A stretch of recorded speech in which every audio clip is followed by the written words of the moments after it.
Hello everyone, today's video features in 2010 this woman obtained life-changing injuries when she had her feet on the dash in a car crash. But before we start, please subscribe and hit the bell icon so you're alerted when we make a new upload. Also, we're planning on using real human voice instead of the robotic voice in the near future. Thank you so much for your support. Let's jump right into this video. On a summer evening in 2010, Canadian Bethany Benson, then 22, was being driven to her home in Oshawa, Ontario, by her boyfriend from her aunt's house in Michigan. Feeling tired and with a long drive ahead, Benson decided she would try and get a little more comfortable. With her seat reclined and her feet up on the dashboard, Benson soon drifted off to sleep. But her unwise decision to relax in this position changed Benson's life radically.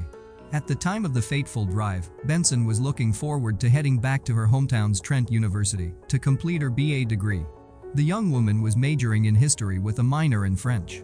Benson was a passionate athlete who enjoyed playing a variety of sports and was hoping to train as a teacher after she graduated. But events in the early evening of August 2, 2010, would put paid to both her enjoyment of sports and her career ambitions. With her then boyfriend, Paul, at the wheel, Benson would be involved in a vehicle accident that would totally transform her future. Benson has no memory of the crash itself and has had to rely on the help of witnesses to try and piece together exactly what happened that day.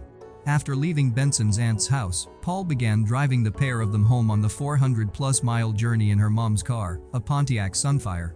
After crossing the US-Canadian border from Michigan to Ontario, Paul continued to drive along the field-flanked Highway 402 as Benson fell asleep. It wasn't until the car was approaching the small town of Strathroy at about 5 p.m. that the young man suddenly realized something was wrong. On the road ahead, there was a smash involving a small car and a motorbike that would trigger a chain of events leading to Benson's devastating injuries. A truck driver who was directly behind the collision slammed his foot on the brakes in an attempt to pull up short of the wreck. The Pontiac Sunfire was traveling behind the truck, and despite Paul's best efforts to avoid crashing into the back of the braking vehicle, he was simply unable to prevent it. Taking a look at the subsequent pictures of the crumpled Pontiac Sunfire after the crash is chilling. It is clear to see that this was no minor accident, and the mind inevitably conjures up the most horrific consequences for anyone traveling in the car. Amazingly, both Benson and her boyfriend survived. But what is terrifying is that despite Paul needing 100 stitches, in comparison with Benson's injuries, he had a lucky escape. However, to use the cliché that they both walked away from the crash would be cruel. An airbag released in the event of a collision inflates at a higher speed than most F1 racing cars can achieve, almost 200 miles per hour. A passenger side airbag expanding at this velocity impacted on Benson's legs, forcing her limbs up off the dashboard and directly into her face. This caused the young student severe and debilitating injuries that were a harsh penalty for trying to get comfy. As a result of Benson's knees hitting her face with such force, her left eye socket, cheekbone and nose were all smashed. Her jaw was dislocated, she would lose her spleen, and both feet were broken.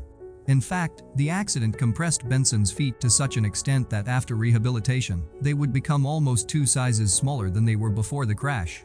Despite her horrific injuries and how hopeless things seemed in the initial aftermath of the accident, Benson has been inspired by her own experiences.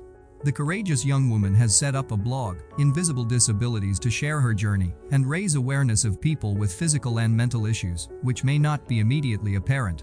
She also has a rather poignant and laudable aim of creating a classroom where everyone is accepted for who they are. That's it for today's video. I hope you guys enjoyed it. Thanks for watching and I'll see you next time.